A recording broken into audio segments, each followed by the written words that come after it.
Empat polisi masih sedikit. Tahanan sakti patahkan borgol, panjat pagar bak Spiderman. Detik-detik seorang tahanan kabur usai menjalani sidang di Sarolangun, Jambi. Padahal tahanan bernama Sandit tersebut dikawal ketat oleh 4 polisi, bahkan tangannya terborgol. Saat itu Sandit digiring menuju mobil tahanan setelah menjalani sidang di Pengadilan Negeri Sarolangun. Melihat ada kesempatan, dia mengentakkan tangan dari ikatan borgol hingga lepas. Aksinya memanjat pagar juga terekam CCTV.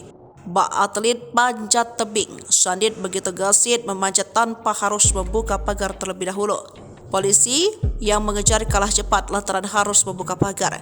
Kabarnya ia melarikan diri ke arah hutan kota Sarolangun yang ada di belakang kantor Pengadilan Negeri Sarolangun.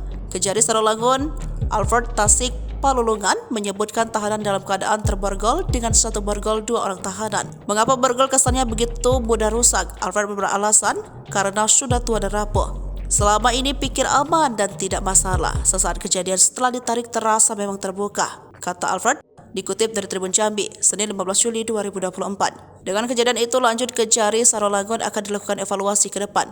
Setiap tahanan dibawa dari sel ke mobil tahanan atau dari mobil tahanan ke sel akan dilakukan pengawalan ketat sesuai dengan jumlah pengawal.